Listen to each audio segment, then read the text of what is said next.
Hello दोस्तों, welcome to sleepy classes. तो आज के प्रीमिक्स में हम इकोनॉमी से रिलेटेड 5 क्वेश्चंस यहां पर डिस्कस करेंगे। ड्रिल वही रहेगी, स्टार्टिंग में 5 क्वेश्चंस देखेंगे, फिर आप उनका आंसर वहां पर लिखेंगे, फिर हम उन क्वेश्चंस को समझेंगे, सॉल्व करने की कोशिश करेंगे, थोड़ा डिस्कशन भी यहां पर कर लेंगे। बट इन द एंड आपको ये पता लग जाएगा कि उन 5 क्वेश्चन में से आपको कितने क्वेश्चन आते थे। ठीक है जी। तो इन द एंड आपको एक ही काम करना है, कमेंट बॉक्स में अपना स्कोर जरूर लिखना है। शुरुआत करते हैं आज के सेशन की, बट उससे पहले एक छोटी सी पीस इन्फॉर्मेशन आप सभी के लिए जो कि 2023 के लिए यहां पर प्रिपेयर कर रहे हैं। स्लीपी क्लासेस द्वारा संभव प्रीलिम्स क्रैश कोर्स 2023 शुरू किया जा चुका है, जिसकी क्लासेस आपकी 11 से 1 बजे के बीच में कंडक्ट की जाती हैं। लाइव क्लासेस रहती हैं, static concepts as well as current affairs की कवरेज यहां पर रहती है। मेंटरशिप आपको प्रोवाइड करने की कोशिश की जा रही है। एमसीक्यूज का डेटाबेस यहां पर दिया जा रहा है, एफएलटीज यहां पर दिए जा रहे हैं एंड बोनस के तौर पर कुछ आपकी सीसैट की मास्टर क्लासेस भी यहां पर ली जाएंगी। तो सभी डिटेल्स आपके सामने यहां पर अवेलेबल हैं, जाइए डेफिनेटली एनरोल कीजिए और अपनी प्रीलिम्स की प्रिपरेशन को और बेहतर बनाइए। तो शुरुआत करते हैं पहले क्वेश्चन के साथ, जहां पर जीडीपी कैलकुलेशन से रिलेटेड कुछ स्टेटमेंट्स यहां पर आपको दी गई हैं। तो वहीं 3 स्टेटमेंट्स हैं, बताना है इनमें से कौन कौन सी करेक्ट हैं। थोड़ा सोच समझ के हर एक स्टेटमेंट को पढ़ते हुए समझते हुए करेक्ट आंसर वहां पर मार्क कीजिए। सेकंड क्वेश्चन में बात करें, हॉर्टिकल्चर सेक्टर से रिलेटेड 3 स्टेटमेंट्स दी गई हैं, बताना है इनमें से कौन सी एक स्टेटमेंट है जो कि इनकरेक्ट है। थर्ड में बात करें, डबल डिफ्लेशन एक मेथड है जो कि यूज किया जाता है, किससे रिलेटेड वो आपको यहां पर बताना है। फोर्थ क्वेश्चन में, solar energy corporation of India. अब देखिए इस तरीके की जो छोटी छोटी ऑर्गेनाइजेशंस रहती हैं या बॉडीज वहां पर बनाई गई हैं सरकार द्वारा, उनसे रिलेटेड मैं कोशिश करूंगा एटलीस्ट एक ना एक ऐसी बॉडी ऑर्गेनाइजेशन हम डिस्कस वहां पर करें। तो उसी हिसाब से ये आपके लिए क्वेश्चन यहां रखा गया है, एससीसीआई से रिलेटेड। करेक्ट ऑप्शन यहां पर मार्क कीजिए। लास्ट क्वेश्चन में 2022 का ये आपका एक क्वेश्चन है, जिसमें आपको 2 स्टेटमेंट्स यहां पर दी गई हैं with reference to the expenditure, जो कि एक ऑर्गेनाइजेशन द्वारा वहां पर की जाती है। 2 स्टेटमेंट देखिए 2022 का, अगर आपने पेपर दिया है तो डेफिनेटली आप इस क्वेश्चन को यहां पर करेक्टली आंसर कर पाएंगे। तो ये बेसिक से आपके आज के 5 क्वेश्चन हैं। तो दोबारा से मैं आपको एडवाइस करूंगा, यदि आप कोई क्वेश्चन स्किप कर चुके हैं तो दोबारा से उस क्वेश्चन पे जाइए, उस क्वेश्चन को दोबारा से कोशिश कीजिए, अटेम्प्ट देने की कोशिश कीजिए, या जो भी आपका यहाँ पर गेस्ट वर्क या जो भी टिप्स और ट्रिक्स आप यूज करते हैं उनका यूज करते हुए फाइनल आंसर जरूर लिखिए। तो आई होप आप में से सभी ने ही 5 के 5 क्वेश्चंस का यहां पर आंसर लिख लिया होगा। तो आने वाला जो हमारा पार्ट रहेगा वो यही है, जहां पर हम क्वेश्चंस को सॉल्व करेंगे या उन्हें थोड़ा समझेंगे किस तरीके से उनकी एक्सप्लेनेशन है। तो पहले क्वेश्चन की यदि हम बात करें, GDP calculation, gross domestic product. ठीक है जी। तो जनरली एक तरीके से हम समझने की कोशिश करें क्या है जीडीपी, की जितने अमाउंट की आपकी गुड्स और सर्विसेज किसी एक पर्टिकुलर कंट्री में प्रोड्यूस की जा रही, उसे हम जीडीपी यहां पर कहते हैं। तो बेसिकली पहले स्टेटमेंट में बात हो रही है एनडीपी के बारे में, नेट डोमेस्टिक प्रोडक्ट। तो देखिए एनडीपी के बारे में क्या कहा जा रहा है कि total amount of final goods और सर्विसेज जो कि प्रोड्यूस की गई हैं किसी भी कंट्री में। अब ये होगी आपकी इतना जो पार्ट है वो जीडीपी की डेफिनेशन है, माइनस द डिप्रिसिएशन जो उनकी वहां पर हो रही है। तो डेफिनेटली ये तो आपकी करेक्ट स्टेटमेंट आ ही जा रही है कि एनडीपी को यहां बिल्कुल करेक्ट तरीके से डिफाइन किया गया है कि हम जितने भी आपके इस तरीके के गुड्स और सर्विसेज प्रोड्यूस किए जा रहे हैं एक देश द्वारा, उसमें से हम डेप्रिसिएशन पार्ट वहां पर माइनस कर लेंगे तो हमारे पास नेट डोमेस्टिक प्रोडक्ट वहां पर आ जाएगा। तो पहली स्टेटमेंट आपकी बिल्कुल करेक्ट है। सेकंड में बात करेंगे, जो स्टैंडर्ड ऑफ लिविंग है किसी भी कंट्री का, वो डिटरमाइन किया जा सकता है बाय कंसीडरिंग इट्स जीडीपी। अब ये जो स्टेटमेंट है ये आप थोड़ा सोचेंगे तो आपको इजीली पता लग जाएगा कि ये स्टेटमेंट इनकरेक्ट है।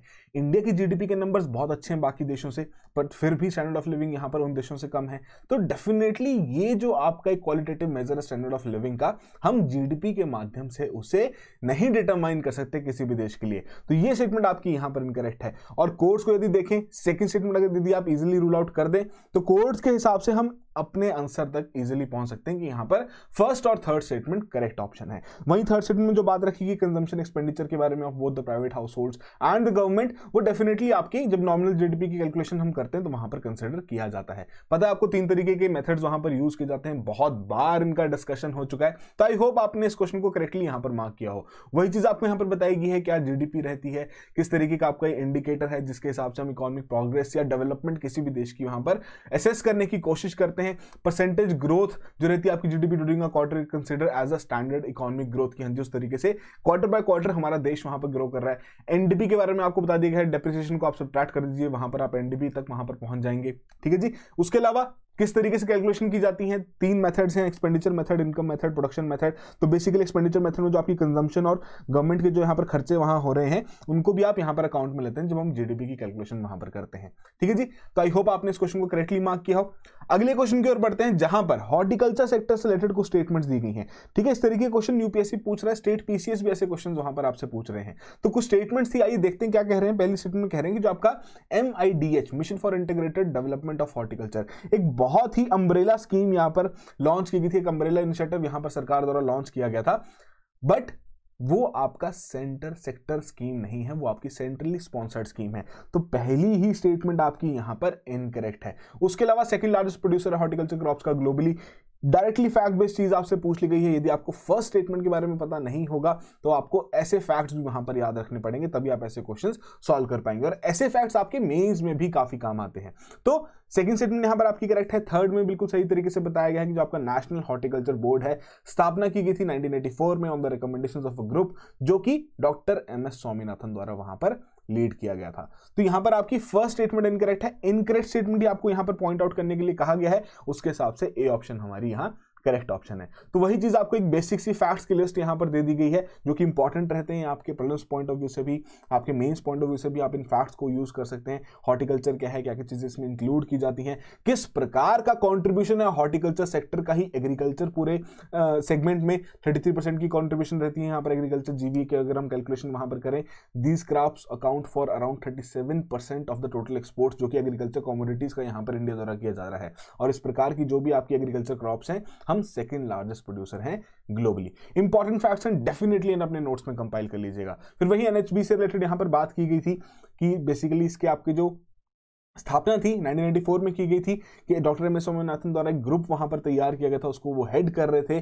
ग्रुप बेसिकली आपका था ऑन पेरिशेबल एग्रीकल्चर कमोडिटीज, ताकि यहां पर जितने भी फार्मर्स काम कर रहे हैं, अब डेफिनेटली हमने इससे पहले ग्रीन रेवोल्यूशन का टाइम पीरियड वहां पर देखा, जिसकी वजह से कुछ जो आपकी ऐसी क्रॉप्स थी राइस और व्हीट, उनकी सबसे ज्यादा वहां पर इनकल्केशन होगी हमारे पूरे एग्रीकल्चर सेगमेंट में। लोग उन्हीं क्रॉप्स को वहां पर उगाई जा रहे हैं, सॉइल की हेल्थ वहां पर डिटेरियोरेट हो रही है, कैश क्रॉप्स वहां पर अवेलेबल नहीं हो पा रही। तो इस तरीके की जो पेरिशेबल एग्रीकल्चर कमोडिटीज हैं, उनको प्रमोट करने के लिए यहां पर इस बोर्ड की स्थापना की गई, ताकि होलिस्टिकली इन पर्टिकुलर प्रोडक्ट्स के ऊपर वहां पर काम किया जा सके। एंड सिंस इंडिया इतनी बड़ी एक एग्रीकल्चरल इकोनॉमी के तरीके से आफ्टर इंडिपेंडेंस यहां पर काम कर रही है, तो हमें जरूरत थी एक नई दिशा की, जो कि यहां कोशिश की गई NHP द्वारा कि उसको प्रोवाइड किया जा सके। तो उसी के आधार पर इस प्रकार के मिशन भी वहां पर लॉन्च किए गए हैं। Mission for integrated development of horticulture, जो कि आपकी सेंट्रली स्पॉन्सर्ड स्कीम है, अर्थात कि यहां पर जो केंद्रीय सरकार है उनकी भी कॉन्ट्रीब्यूशन है, स्टेट गवर्नमेंट है उनकी भी यहां पर कॉन्ट्रीब्यूशन है।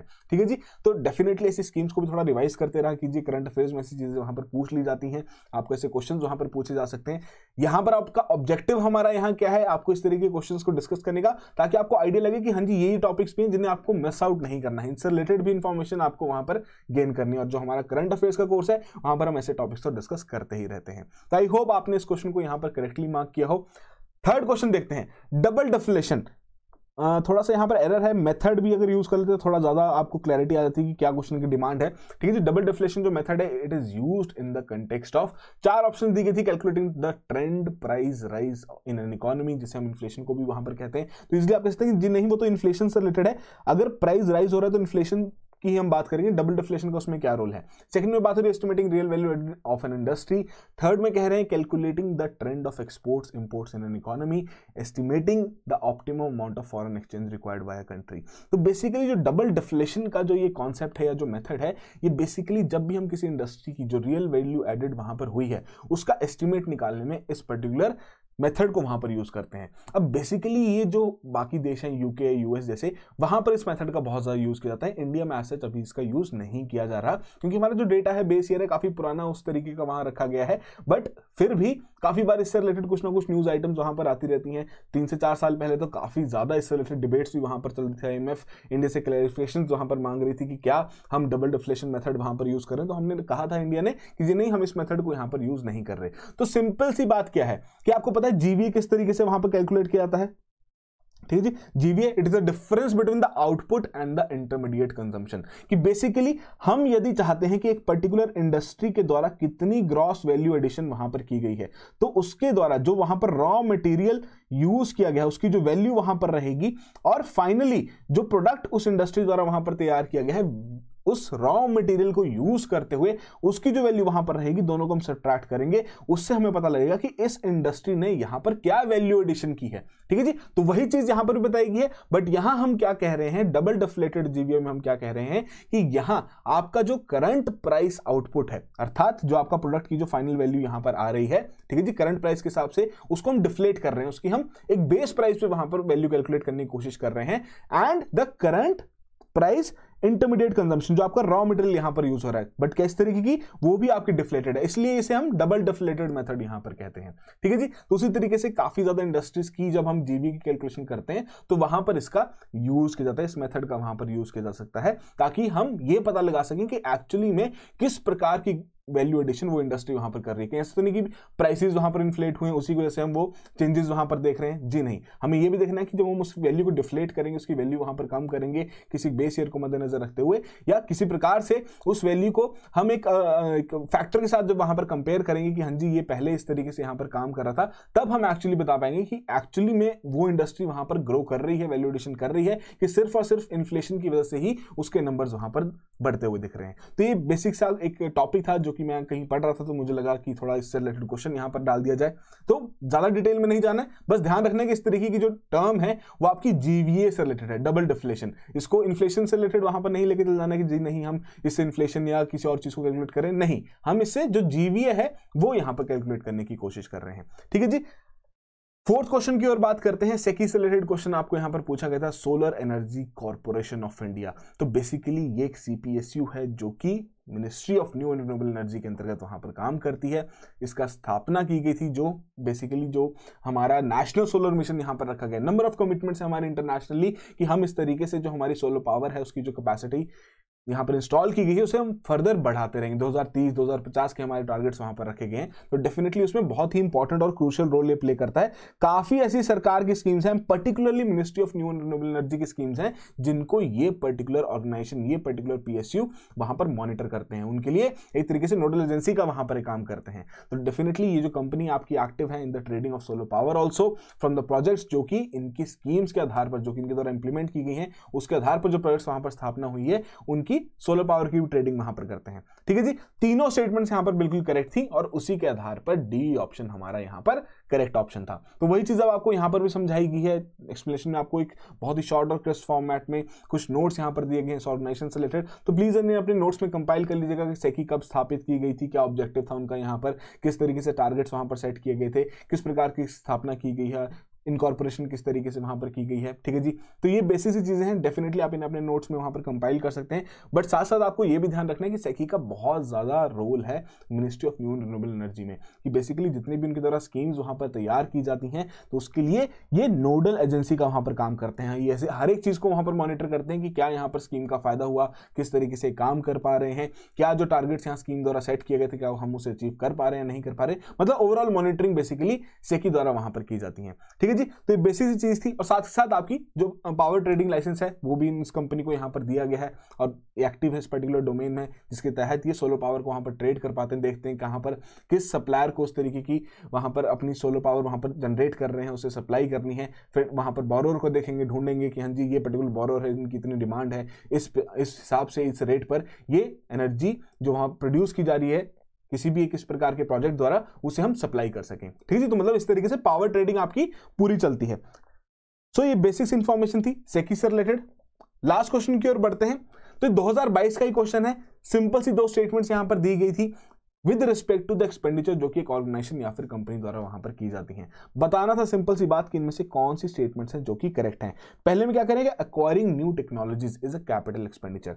तो देखिए आपके दो तरीके के एक्सपेंडिचर वहां पर रहते हैं, कि रहता है आपका कैपिटल, रहता है आपका रेवेन्यू। तो बहुत बार ये चीज डिस्कस हो चुकी है, तो हम थोड़ा सा इसको रिवाइज कर लेते हैं। देखिए रेवेन्यू एक्सपेंडिचर किस तरीके का, जो कि आपके डे टू डे खर्चे वहां पर चल रहे हैं, सैलरीज आप वहां पर दे रहे हैं, आपको थोड़ा बहुत सामान वहां पर आ रहा है, उस तरीके का आपका जो डेली ऑपरेशंस के लिए जो खर्चा वहां पर हो रहा है, उसको हम क्या कहेंगे कि आपका ये रेवेन्यू एक्सपेंडिचर है। बट वहीं कैपिटल एक्सपेंडिचर क्या रहेगा कि बेसिकली आप कोई एक ऐसा एसेट वहां पर क्रिएट कर रहे हैं जिससे सालों साल आपको वहां पर रिटर्न्स मिलते रहेंगे, आप उस एसेट के ऊपर वहां पर खर्चा कर रहे हैं, आप कोई नई मशीन वहां पर इंस्टॉल कर रहे हैं। तो डेफिनेटली अगर कोई नई टेक्नोलॉजी एक्वायर करती है कोई कंपनी, तो वो टेक्नोलॉजी उन्हें साल दर साल वहां पर रिटर्न्स जनरेट करके देगी। तो डेफिनेटली वो उस कंपनी के लिए क्या है, कैपिटल एक्सपेंडिचर रहेगा।